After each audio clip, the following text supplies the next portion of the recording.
Olá, ouvintes! Maio é um mês especial.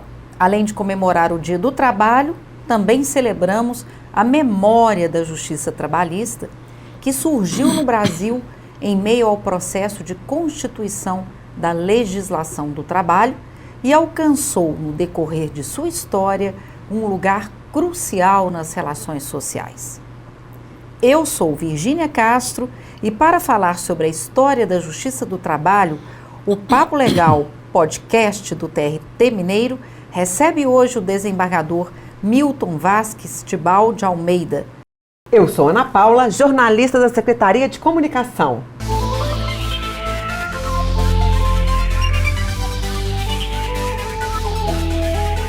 Então nós vamos começar aqui perguntando um pouco sobre a história da Justiça do Trabalho. Como é que ela surgiu no Brasil, doutor? A Justiça do Trabalho surgiu no Brasil com a promulgação de uma lei de 1907 que criou o Conselho Permanente de Conciliação e Arbitragem. Esse conselho nunca foi implantado efetivamente. No entanto, ele já sinaliza para um compromisso da Justiça do Trabalho com as técnicas de solução de conflito que são a conciliação e a arbitragem. A doutrina processualista até aponta que a conciliação está no nome das instituições, dos órgãos da Justiça do Trabalho, junta de conciliação e julgamento. Conciliar primeiro, julgar depois. Em 1911, surge no estado de São Paulo o Patronato Agrícola, que também foi uma instituição que não se efetivou. Em 1922, surgem os tribunais rurais no âmbito do estado de São Paulo, porque naquela época a Constituição Republicana de 1891 concedeu aos estados membros da Federação competência legislativa para legislar sobre matéria processual. Então o estado de São Paulo criou um órgão, os tribunais rurais, com uma composição paritária, com um juiz de direito, um representante do locador de serviços agrícolas e um representante do locatário de serviços agrícolas. Então, essa composição já sinalizava para uma matéria que é de natureza civil, que são os contratos de parceria agrícola. Mas é o início de uma intervenção na solução dos conflitos entre o tomador do trabalho e o prestador do trabalho. Havia um procedimento que era de natureza oral, célere, e não havia recurso contra as decisões proferidas. No ano seguinte, 1923, 4 meses depois da promulgação da primeira lei que reconhecia os direitos trabalhistas, em maio de 1923, foi criado o Conselho Nacional do Trabalho, que era um órgão administrativo vinculado ao Ministério da Agricultura, o que mais uma vez sinaliza para a vinculação dessa instituição aos contratos de parceria agrícola. Era um órgão consultivo, cujo objetivo era dar suporte de natureza técnica para as decisões de governo. Mas, em 1928, esse Conselho Nacional do Trabalho passou a ser dotado de uma competência jurisdicional e uma competência fiscalizatória. Nessa ocasião, então, o Conselho Nacional do Trabalho migrou do Ministério da Agricultura para o Ministério do Trabalho, Indústria e Comércio. Em 1934, a Constituição Republicana, uma Constituição democrática, mas que não chegou a se efetivar. Ela previu a instituição da Justiça do Trabalho. A Constituição seguinte, de 1937, é que efetivamente criou a Justiça do Trabalho. Em 1939, ela foi, então, organizada por decreto e foi instalada efetivamente em 1º de maio de 1941. Com a criação da Justiça do Trabalho, em 1941, as juntas de conciliação e julgamento, que antes haviam sido instituídas em 1932, passaram a incorporar a Justiça do Trabalho, que era vinculada ao Ministério do Trabalho. Basicamente, É isso, a Justiça do Trabalho começou com a incorporação dessas juntas de conciliação e julgamento e com a criação dos conselhos regionais do trabalho. Esses conselhos regionais, então, tinham natureza recursal. Em 1946, a Justiça do Trabalho foi incorporada ao Poder Judiciário.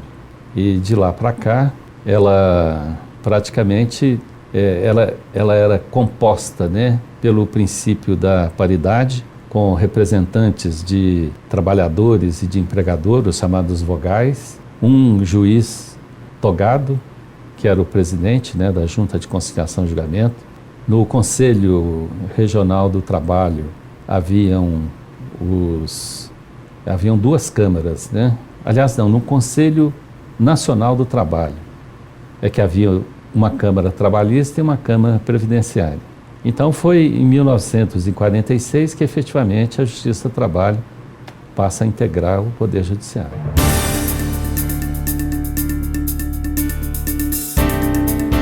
Desembargador, e o nosso TRT Mineiro? Conta pra gente um pouquinho dessa história. Quando que ele foi instalado?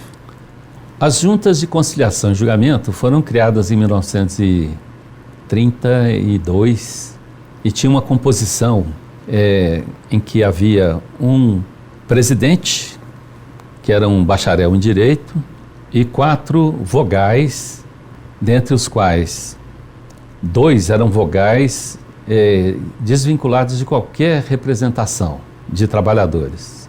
Um vogal que era representante dos trabalhadores, um vogal que era representante dos empregadores e os respectivos suplentes, né? 4 vogais, 4 suplentes. Em Belo Horizonte, quer dizer, em Minas Gerais, com a criação da Justiça do Trabalho em 1941, com a implantação da Justiça do Trabalho, foi criado o Conselho Regional do Trabalho da Terceira Região. As 2 juntas de conciliação e julgamento eram vinculadas à 18ª Departamento, né, Estadual de Fiscalização do Ministério do Trabalho. Então, o Conselho Regional do Trabalho incorporou essas 2 juntas de conciliação e mais uma junta de conciliação e julgamento em Goiânia, porque a jurisdição desse Conselho Regional abrangia todo o estado de Minas Gerais e o estado de Goiás. Em 1944 foi criada a Junta de Conciliação e Julgamento de Juiz de Fora. O trabalho livre e assalariado é recente no Brasil, tendo em vista os quase 400 anos em que a economia se apoiou no trabalho escravo. O senhor poderia falar um pouco sobre o direito do trabalho nessa perspectiva histórica? A origem de tudo, do trabalho livre e assalariado no Brasil, está em 1930, quando foi regulamentado o contrato de parceria agrícola. Esse contrato de parceria agrícola tem por antecedentes históricos muito antigos o contrato de colonato do direito romano e o contrato de arrendamento feudal do período medieval que justificava a servidão. O que esse contrato de parceria difere desses contratos é que dispensava o contratante de pagar uma taxa anual e de prestar encargos de serviço. O que restou, portanto, para o contrato de parceria foi apenas o encargo de mear com o proprietário da terra o fruto do trabalho, né? Então, o contrato de parceria também é conhecido como contrato de meação, 50% para um, 50% para o outro. Em 1847, o senador Nicolau Vergueiro, a pedido do então presidente da província, o equivalente a governador de estado de São Paulo, trouxe da Alemanha 423 colonos e os contratou por esse contrato de parceria, pelo qual eles pagariam as despesas da viagem e receberiam a metade da produção. E com isso se instala uma época de colonização do Brasil a partir dessa importação desses imigrantes. Então, esse contrato de parceria ainda está em vigor, mas ele foi muito importante nessa fase em que o Brasil era praticamente uma sociedade escravagista. Então, o primeiro trabalho livre, efetivamente, foi desses europeus trazidos para cá para trabalhar na monocultura cafeeira, né, do estado de São Paulo. Daí a grande participação do Estado de São Paulo nos primórdios do surgimento da Justiça do Trabalho.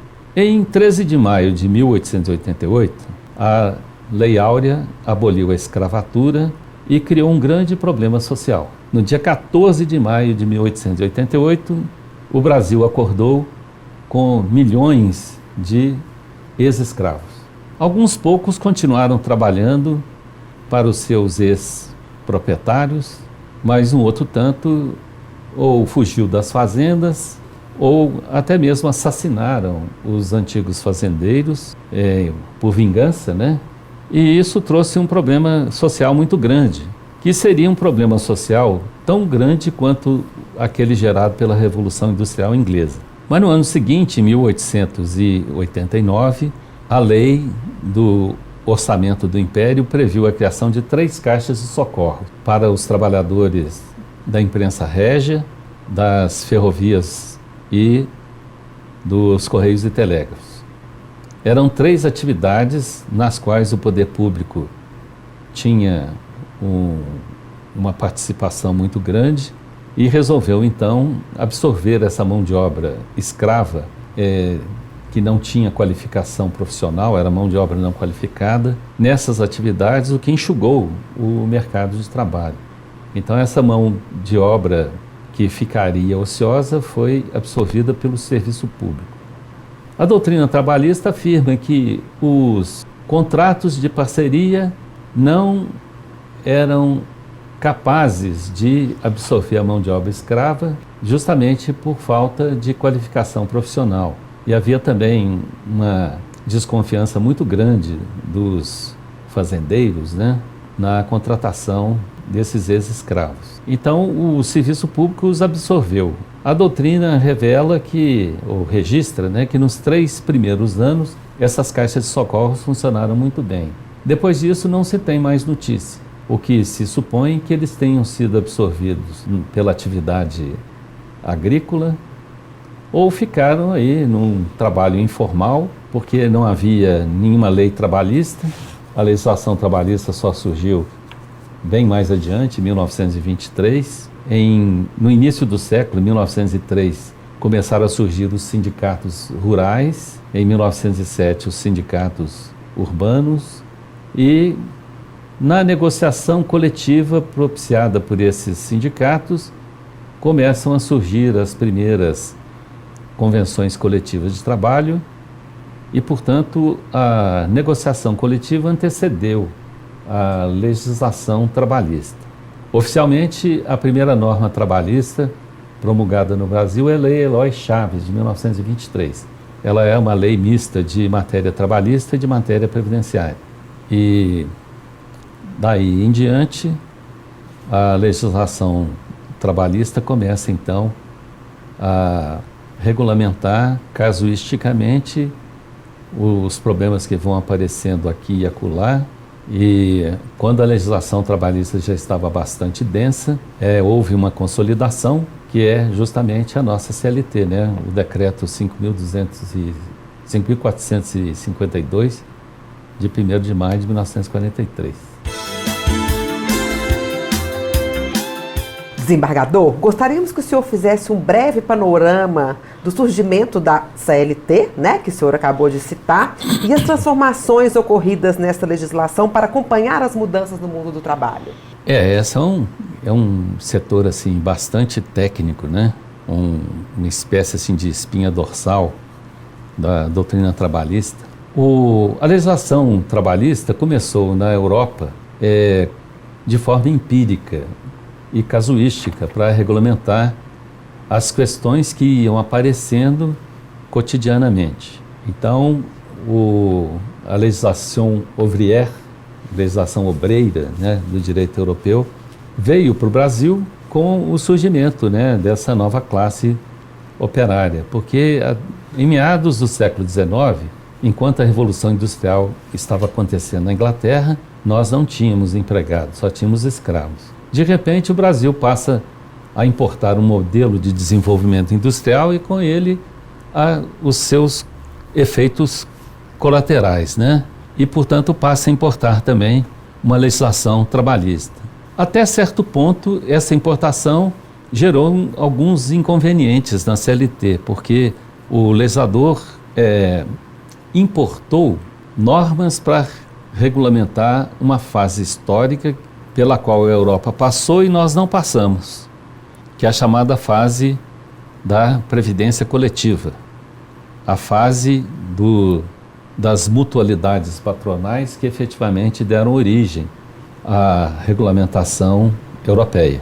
Paul Dirand afirma que a origem de tudo é a fábrica, um ambiente muito hostil para o trabalhador, muito propício aos acidentes de trabalho, um lugar insalubre e perigoso, e por isso a lógica da legislação operária era proteger o trabalhador nesse ambiente desfavorável. Desde o momento em que ele ingressasse na empresa, durante todo o período em que ele lá se encontrava e também no período do desligamento. Então, apesar de a doutrina afirmar que a CLT não tem uma sistemática, a sistemática dela é essa. A CLT começa regulamentando justamente a regulamentação da carteira de trabalho, a anotação da carteira de trabalho, depois vem a regulamentação das regras do contrato de trabalho, dos objetos da proteção trabalhista mais importantes, duração do trabalho, salário, e ao final as regras contra o desligamento arbitrário do empregador, né? Então essa é que é a lógica da sistemática trabalhista. Então, a partir de 1923, o legislador começou a legislar sobre matéria trabalhista, ao mesmo tempo que da matéria previdenciária, porque matéria trabalhista e matéria previdenciária surgiram no mesmo lugar, no mesmo tempo, porque a questão da proteção do trabalhador era tanto trabalhista quanto previdenciária. A diferença básica é que o direito do trabalho protege o trabalhador enquanto economicamente ativo e a previdência social nos momentos em que ele tem que se afastar do trabalho por motivos alheios da vontade dele. Só depois da Segunda Guerra Mundial é que o direito do trabalho ganhou autonomia administrativa em relação ao direito previdenciário, mas eles ainda continuam conexos. Hoje já se sabe que a matéria é exclusivamente trabalhista quando o assunto nasce, vive e morre dentro da regulamentação trabalhista. A matéria previdenciária é quando nasce, vive e morre dentro da regulamentação trabalhista. Mas nós temos direitos que nascem na legislação trabalhista para gerar efeito na legislação previdenciária. E vice-versa, assuntos que nascem na lei previdenciária para gerar efeito na matéria trabalhista. Então são disciplinas complementares. Então a CLT, em 1943, consolidou uma vasta gama de leis esparsas que foram editadas entre 1923 e 1943. 40 anos de legislação esparsa.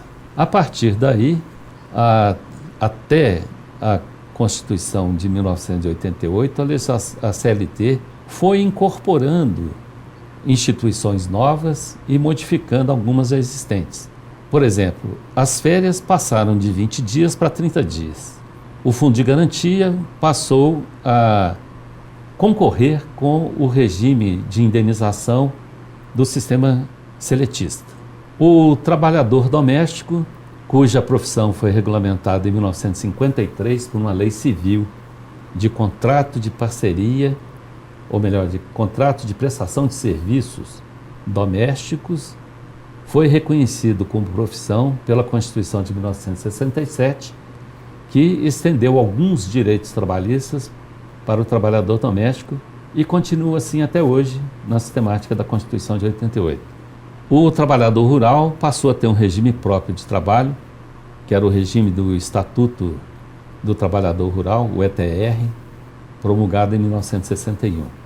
Com o advento da Constituição de 1988, ela recepcionou as disposições da CLT, à exceção do regime da estabilidade seletista, que foi abolido para ser implantado como regime único de indenização o regime do Fundo de Garantia, o FGTS. A Constituição de 88 criou direito novo, como a licença paternidade. A Constituição de 88 ampliou o conteúdo econômico de certos direitos trabalhistas, né? aumentou o adicional de hora extra de 25% para 50%, unificando para todas as categorias profissionais, aboliu o aviso prévio de 8 dias, enfim, deu mais consistência a direitos que já existiam.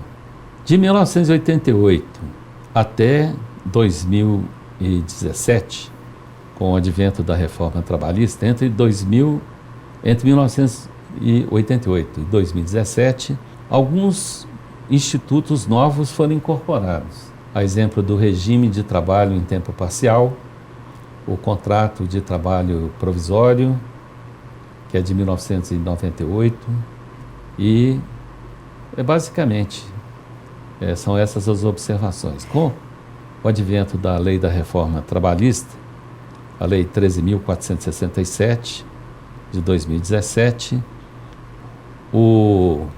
a CLT passa a limitar o ativismo judicial e a sua jurisprudência criativa, precariza a contratação do trabalho no que tange a duração do trabalho, cria a figura do trabalhador hipersuficiente,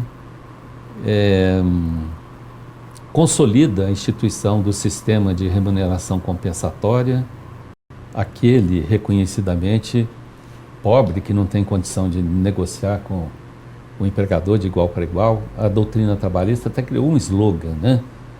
O princípio protetivo é o objetivo a fazer com que o trabalhador possa encarar face a face com a proteção jurídica o poderio econômico do empregador.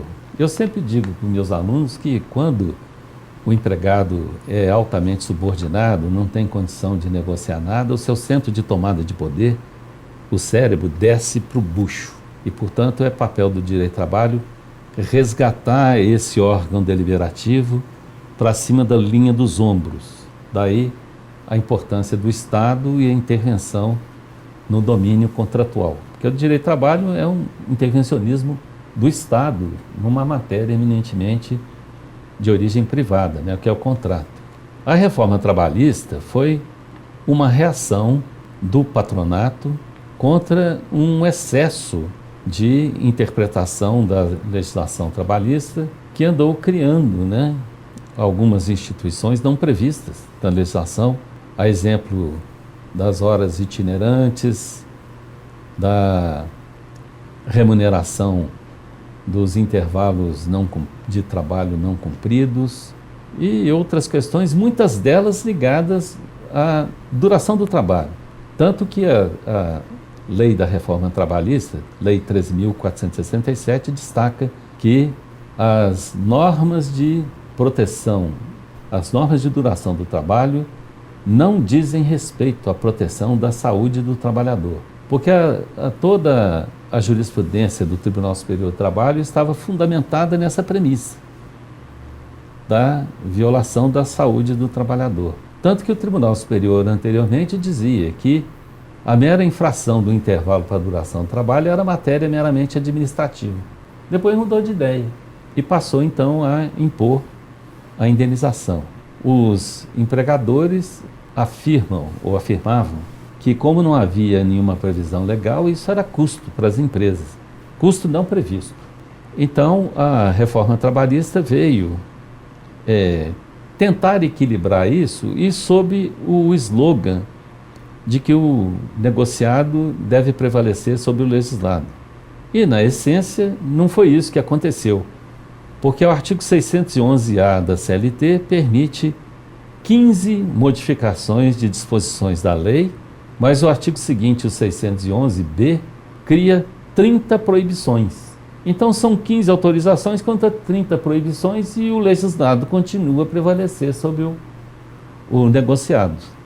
Essa reforma trabalhista veio afirmar que a CLT era uma legislação esclerosada de mais de 70 anos, que precisava ser modernizada, e, na essência, não alterou quase nada na CLT, não tirou nenhuma disposição que já está reconhecidamente derrogada por ser contrário a Constituição de 88.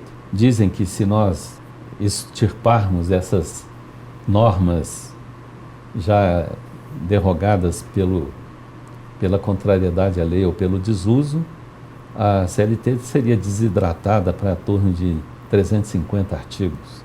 Não houve modernização, o que houve foi acréscimos de regras a mais. Doutor Tibau, na opinião do senhor, que trabalha há décadas na magistratura e tem muita experiência em dirimir conflitos, além de ser acadêmico na área, qual a importância da Justiça do Trabalho? A Justiça do Trabalho é uma justiça que surgiu para para fazer cumprir a legislação trabalhista, né? Getúlio Vargas, quando idealizou a instituição da Justiça do Trabalho, ele quis uma jurisdição especializada para aplicar uma legislação nova de proteção aos trabalhadores e que não podia ser entregue à justiça comum, porque, sem demérito dos nossos colegas juízes de direito, a visão deles é mais privatista, mais contratual. A Justiça do Trabalho, embora ela tenha como base o contrato de trabalho, ela lida com uma multiplicidade de fontes de direito bem amplas, né? Como os regulamentos de empresa, os acordos e as convenções coletivas de trabalho, os usos e costumes trabalhistas, a jurisprudência trabalhista, o direito comparado. São muitas fontes de direito que, geralmente, o juiz de direito não tem muita visão do social do direito do trabalho. Um exemplo disso, eu tinha um professor de direito civil que chegou a ser desembargador do Tribunal de Justiça de Minas Gerais. Ao se aposentar, foi advogado. Um dia eu encontrei com ele nas imediações do fórum, no Barro Preto, o Fórum Milton Campos, no Barro Preto. Então o convidei para, ao me visitar lá na Justiça do Trabalho, tomar um cafezinho comigo. Ele virou para mim e falou assim: meu filho, eu tomo esse café onde você quiser, na sua casa, na minha casa, no bar da esquina, mas na Justiça do Trabalho não. Eu fiquei traumatizado com a Justiça do Trabalho. Das 2 ou 3 vezes que eu tive que ir lá, acompanhando parentes ou amigos para resolver problema trabalhista, eu voltei assim, traumatizado. Porque tudo que eu dizia na mesa de audiência, o juiz dizia o contrário. Será que eu desaprendi direito? Eu falei: não, professor, o problema é que a visão da Justiça do Trabalho é diferente da visão do magistrado civil. Porque enquanto o direito civil é egoístico e patrimonialista, a Justiça do Trabalho, antagonicamente, ela é social e solidária, né? É diferente do direito civil. É ponto de vista. A Justiça do Trabalho desenvolve uma mentalidade específica voltada para a interpretação e aplicação de leis sociais. O senhor conseguiria fazer um exercício de futurologia? Pensar aí como seria a Justiça do Trabalho no Brasil daqui a uns 40 anos? 40 anos é um horizonte muito distante, né? Mas num horizonte mais próximo, a tendência da Justiça do Trabalho, que já foi proclamada pela Emenda Constitucional 45, que é a emenda da reforma do Judiciário, que é de 2004, a Justiça do Trabalho recebeu mais competências, um elenco maior de competências, principalmente para lidar com as relações de trabalho, não apenas relações de emprego. Essas relações de trabalho ainda não foram efetivamente implantadas, porque existe uma certa resistência, né, da própria Justiça do Trabalho em interpretar até onde vai essa disponibilidade da Justiça do Trabalho para encarar contratos de prestação de serviços que são da seara do direito civil. Mas eu já lidei com uma questão em que um engenheiro aeronáutico foi contratado para dar manutenção a aeronaves de uma empresa no aeroporto da Pampulha. A empresa deixou de pagar os honorários dele, ele foi à Justiça do Trabalho, reclamou, a empresa foi citada para o processo, não compareceu, eu tive então que aplicar o novo contexto dessa competência, né? A empresa não recorreu, depois teve que pagar e foi implementada na prática então essa amplitude, né, de uma competência que transcende o trabalho subordinado para também abarcar o trabalho autônomo.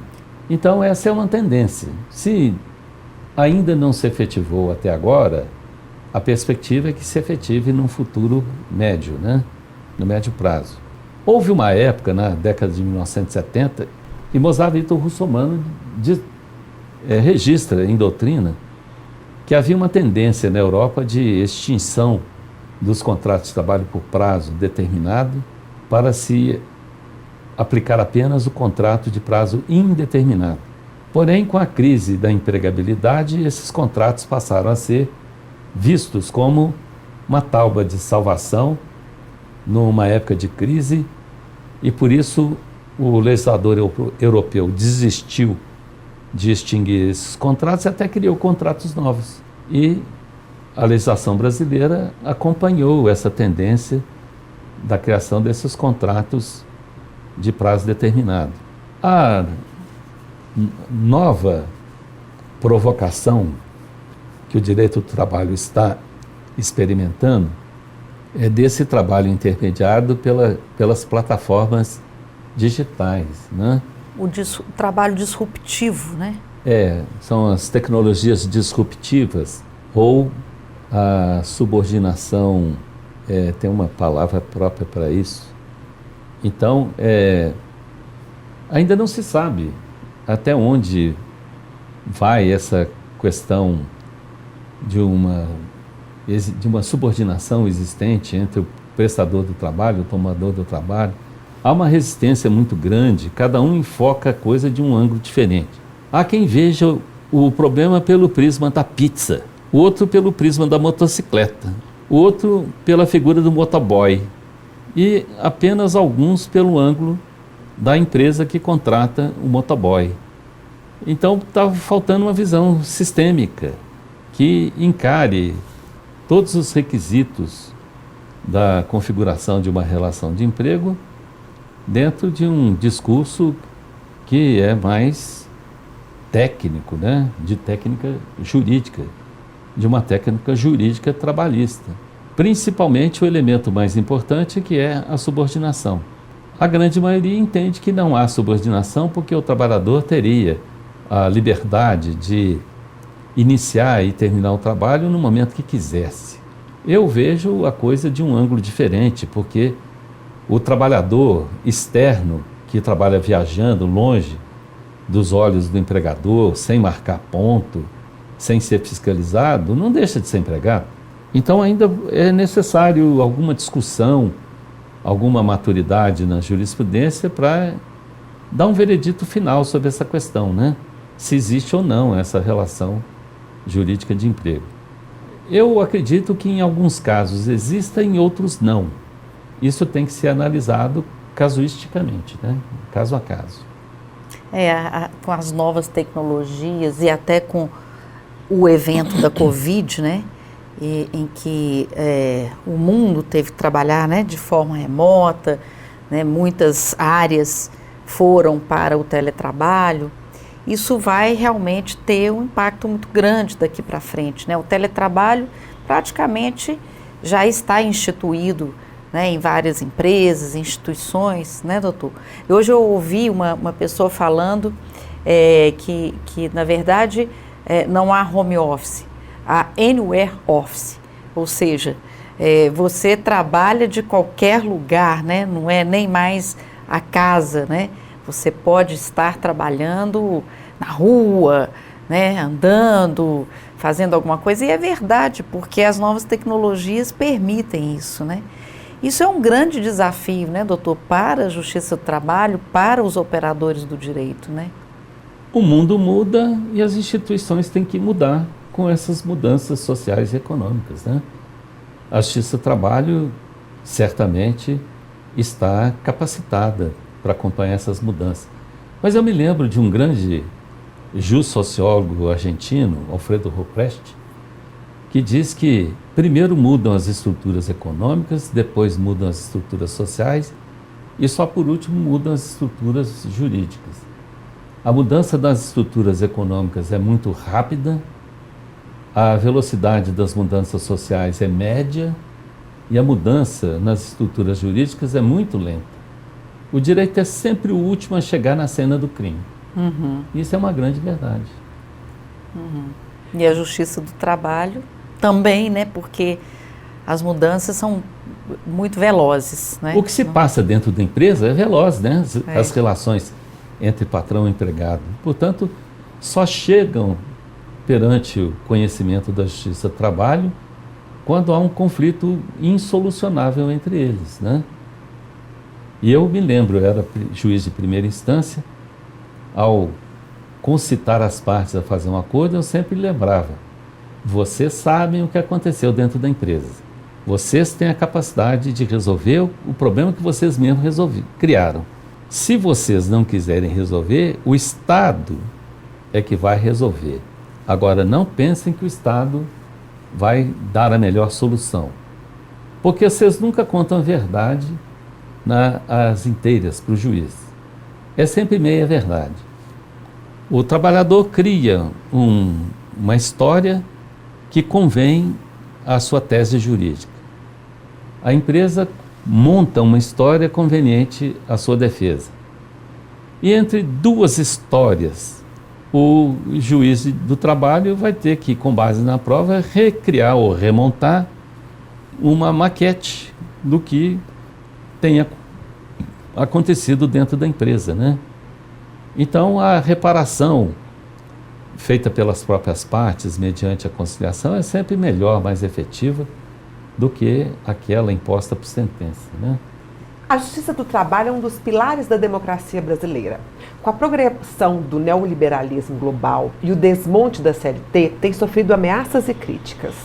Para finalizar o nosso bate-papo, gostaríamos de saber como o senhor avalia esse cenário. Esse cenário é delicado, mas efetivamente a Justiça do Trabalho é uma instituição democrática, a começar da sua proposição para a conciliação. Aproximadamente 60% dos conflitos trabalhistas são solucionados pela participação dos próprios protagonistas, os empregados e os empregadores. Eles é que sentam à mesa e fazem um acordo. A Justiça do Trabalho homologa e pacifica aquele conflito. O que sobra, 40% em média, eu nessa experiência que eu tenho, vislumbro que existem situações em que efetivamente o pequeno empresário não tem recursos para pagar. Então ele vai protelando, enrolando para ver se encontra uma solução, encontra dinheiro, ou agora pode contar com a prescrição intercorrente. Uma hora a coisa vai ter que ser solucionada.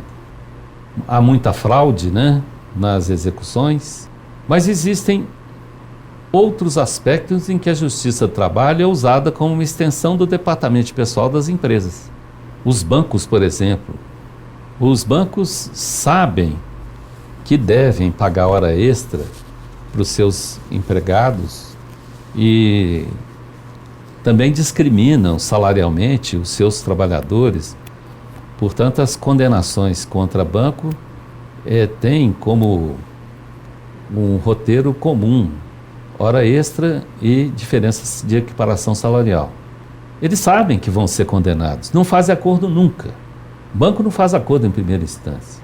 Banco não faz acordo na segunda instância. Banco só faz acordo na fase de execução. E para não ter que pagar a condenação integral. Como a reparação é sempre mais lenta do que a lesão, em média, a solução dos processos trabalhistas leva em torno de 7 anos. Na primeira instância é rápido. Na vara do trabalho é cerca de 3 meses ou até menos. No tribunal também é cerca de 3 meses ou até menos. Mas quando sobe para o Tribunal Superior do Trabalho, é em média 7 anos. 5 anos quando resolve rápido, 10 anos quando leva um pouco mais de tempo. Então eles usam essa expectativa de tempo para aplicar financeiramente o dinheiro que é do próprio trabalhador para pagá-lo com os rendimentos do capital que era dele. Então isso é usar a Justiça do Trabalho como extensão do departamento de pessoal. E a reforma trabalhista como que retornou essa prática ao criar o procedimento da homologação do acordo extrajudicial. O que nós temos observado é que esse acordo extrajudicial visa obter uma quitação geral para substituir aquela quitação que a lei impõe no acerto rescisório. Eles vêm fazer acerto rescisório na Justiça do Trabalho e não acrescenta mais nada de novo. Então, o Tribunal Superior do Trabalho orientou no sentido de que a Justiça não pode negar homologação a esses acordos, mas eu particularmente discordo, com devido respeito, e alguns juízes de primeira instância também discordam, porque essas homologações, se não forem precarizantes para o trabalhador, elas acobertam sonegação de encargos sociais que são devidos ao Estado, né? Nós gostaríamos de agradecer a sua presença aqui e esperamos, né, que a Justiça do Trabalho sempre evolua e mesmo com as críticas que sofre, é uma justiça importante, né, para o país, para a democracia, como o senhor mesmo disse. E é isso. Muito obrigada pela sua participação no Papo Legal. Nós estivemos aqui com o desembargador Milton Tibau, que contou para a gente um pouco da história da Justiça do Trabalho e fez uma análise da Justiça, da reforma trabalhista. Muito obrigada, doutor Tibau.